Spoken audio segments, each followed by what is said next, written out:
بخاری صاحب پاکستان سال سے کوشش کر رہا ہے بٹوین امریکہ اور ایران، فیسیلیٹیٹر کہہ لیں، میڈیٹر کہہ لیں، جو بھی رول پاکستان اس ٹائم ادا کر رہا ہے اور کوشش کر رہا ہے کہ کوئی نہ کوئی صورتحال جو ہے وہ راستہ نکل سکے ساری کشیدگی کو ختم کرنے کے لیے. اور اسی حوالے سے کل 4 افریقی جو ہے 4 ملکی اجلاس بھی ہوا ان کے وزرائے خارجہ کا.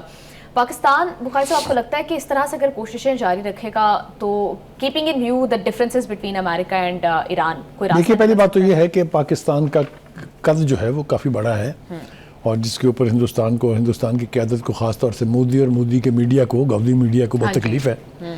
اس میں کوئی شبہ نہیں ہے کہ اتنے بڑے کانفلکٹ میں جو انٹرنیشنل ارینا میں بہت بڑی ڈیولپمنٹ ہے، اس میں اگر متعلقہ پارٹیاں پاکستان پر اعتماد کا اظہار کر رہی ہیں تو بہت بڑی بات ہے. اس میں تو کوئی شبہ نہیں ہے کیونکہ ٹرمپ نے انڈورس کیا ہے کہ یس پاکستان جو کوششیں کر رہا ہے وہ یعنی ہمیں ان پر اعتماد ہے اور وہ امن کے لیے ہیں. اسی طرح ایرانین قیادت کہہ چکی ہے کہ ہمیں پاکستان کے اوپر پورا اعتماد ہے. اور اس کے بعد پھر یہ 4 وزرائے خارجہ کا جو اجلاس ہوا ہے اسلام آباد میں، میرا خیال یہ ہے کہ سعودی عرب کی طرف سے، مصر کی طرف سے اور ترکی کی طرف سے بھی یہ کہا گیا ہے کہ ہماری جو کوششیں ہیں، جو ہماری ڈپلومیٹک ایفرٹس ہیں، اس کا فوکس ہونا چاہیے کہ ایک تو جنگ فی الفور بند ہو، دوسرا یہ کہ آئندہ کے لیے گارنٹیز موجود ہوں کہ آئندہ دوبارہ ایسا نہیں ہوگا. ہم اس میں کیوں انٹرسٹڈ ہیں؟ اس لیے کہ اگر ایران خدا نہ خواستہ اس جنگ کا شکار ہوتا ہے تو اسرائیل کے گریٹر اسرائیل کا جو خواب ہے ہماری سرحد تک پہنچا ہوا ہوگا. وہ ہم یہ نہیں چاہتے ہیں. میں ذمہ داری سے یہ کہہ رہا ہوں کہ میں نے یہ بیان دیکھا ہوا ہے پاکستان گورنمنٹ کا کہ اگر ایران کے اوپر اسرائیل نے یا امریکہ نے نیوک استعمال کیے تو پھر ہم بھی اس کا حصہ بن جائیں گے ایران کو ڈیفینڈ کرنے کے لیے. یہ ہونا چاہیے. دیکھیے جو تعلقات کی نوعیت ہے اور جو اس وقت تعلقات جس نہج پر پہنچے ہوئے ہیں اس میں ہمیں ایران کا دفاع جو ہے ہمارے لیے ضروری ہے، ہمارے اپنے دفاع کے لیے ضروری ہے. تو ایک تو مجھے سمجھ میں آتی ہے why Pakistan has initiated it, ایک بات. دوسری بات یہ ہے کہ پاکستان از اے کنٹری جو 2 متحارب گروپوں کے بیچ دونوں کے ساتھ کسی کے ساتھ بھی اس کی کٹی نہیں ہے، دونوں کے ساتھ اس کی سپیکنگ ٹرمز بھی ہیں اور تعلقات کی ایک تاریخ بھی ہے. لہٰذا دونوں یہ سمجھتے ہیں کہ پاکستان اس میں گڑبڑ نہیں کرے گا، وہ یہ انشور کرے گا کہ دونوں ملکوں میں سے سائیڈ نہیں لے گا کسی کا بھی انٹرسٹ جو ہے وہ کمپرومائز نہ ہو.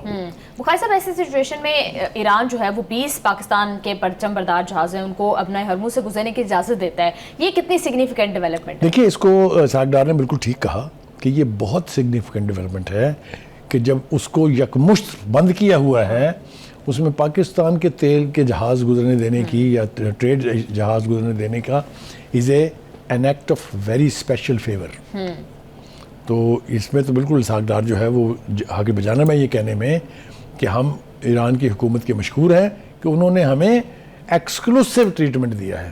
باقی سب کے جہاز ان کی اجازت کے بغیر کیا گزر ہی نہیں سکتے وہاں سے. ان سارے جہازوں کے بیچ جو 2000 کے قریب پھنسے ہوئے ہیں پاکستانی جھنڈے کا لہراتے ہوئے وہاں سے گزر جانا بات تو بہت بڑی ہے نا، اس میں تو کوئی دو رائے نہیں ہے. بالکل بخاری صاحب آپ نے بڑی امپورٹنٹ بات کی تھی پروگرام کے بیچ میں، لیکن اس ٹائم ڈسکشن اور طرف چلے گی. آپ نے بات کی تھی کہ پاکستان کے وزیر خارجہ اسحاق ڈار صاحب جو ہیں وہ چین بھی جا رہے ہیں، وہ بھی اسی سلسلے کی ایک کڑی ہے. چینی قیادت کو اعتماد میں لینے کی کوشش کی جائے گی. ہم نے دیکھا کہ ہمارے صدر صاحب نے بھی سفارتخانے کا ہنگامی طور پر دورہ کیا. تو چین کا رول اس ٹائم پر کتنا زیادہ؟ پہلی بات تو یہ ہے سائرہ کہ چین کی طرف سے بیان آیا ہے اس کی فارن منسٹری کی طرف سے کہ ہم پاکستان کی کوششوں کو اپریشیٹ کرتے ہیں جو وہ یہ جنگ بند کرانے کے لیے کر رہا ہے. دیکھیے چائنا براہ راست ابھی انوالو نہیں ہے جس طرح امریکہ انوالو ہے اسرائیل کی جنگ میں، لیکن چائنا مدد کر رہا ہے. وہ اس وقت وہ چھوڑ دیا جائے کہ وہ کس طرح سے مدد کر رہا ہے. رشیا بھی مدد کر رہا ہے اور ان کی خواہش ہے یہ کہ یہ کانفلکٹ جو ہے اس سے زیادہ آگے نہ بڑھے، ڈی ایسکلیٹ ہونا چاہیے، ایسکلیشن نہیں ہونی چاہیے. تو میں سمجھتا ہوں کہ اس دورے کے بعد آپ دیکھیں گے کوئی نہ کوئی بہت بڑی تبدیلی آئے گی اس پوری صورتحال میں. یا تو چائنا کو اس میں شامل کیا جائے گا، چائنا کی آشیرواد حاصل کر کے آگے بڑھا جائے گا، کچھ نہ کچھ ہوگا ضرور. یہ ملاقات جو ہے اور جو دورہ ہے چائنا کا یہ بلا وجہ نہیں ہے. جی بخاری صاحب پاکستان کافی تقدو کر رہا ہے، لیکن کیا کچھ ثالثی کروانے میں کچھ کامیاب ہو سکے گا، ایٹ لیسٹ سیز فائر کروانے میں؟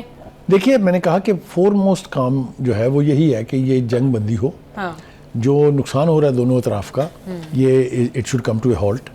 اور جو مذاکرات کا پروسیس ہے اس کے اوپر ریلائی کیا جائے اور اس کے ذریعے معاملات کو یعنی ڈیل کرنے کی کوشش کی جائے.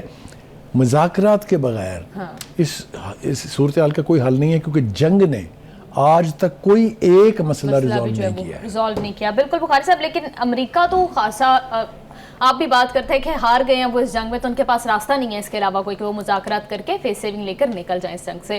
لیکن نیتن یاہو اور اسرائیل کیا افورڈ کرتے ہیں اور کیا وہ یہ چاہیں گے، ان کے انٹرسٹ میں ہے کہ کوئی مذاکرات ہو جائیں؟ دیکھیے، پہلی بات تو یہ ہے کہ ٹرمپ اس میں پھنسا کیوں ہے.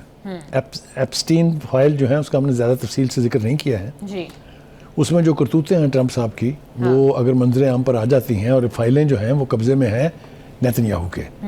اسی نے وہ فائلیں دکھا کے ان کو، جو اس کی کچھ لیکیج بھی ہوئی تھی اگر آپ کو یاد ہو، ایک جوان لڑکی کی اسکینڈل ہے جو 13 سال کی تھی اس وقت، جب انہوں نے اس کے ساتھ اپنی اوقات دکھائی تھی.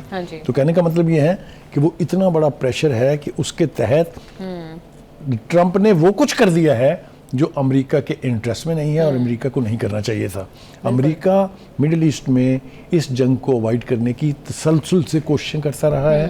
ان سے پیچھے جتنے بھی پریزیڈنٹ گزرے ہیں کسی کی خواہش نہیں تھی کہ مشرق وسطیٰ میں آگ بھڑک اٹھے. بالکل بخاری صاحب، اور اسرائیل کی جس طرح سے آپ بات کر رہے ہیں، ڈونلڈ ٹرمپ کی خواہش نہیں تھی، اسرائیل نے پرووک کیا ان کو، اور پھر اس کے بعد اسرائیل تو اب ایکسپینشنسٹ بن چکا ہے اور وہ اپنے آپ کو ایکسپینڈ کرنے کی، لبنان تک سرحد کو بڑھانے کی جو ہے وہ باتیں کر رہا ہے. بالکل ٹھیک کہہ رہے ہیں بخاری صاحب آپ. Thank you so much sir for your analysis.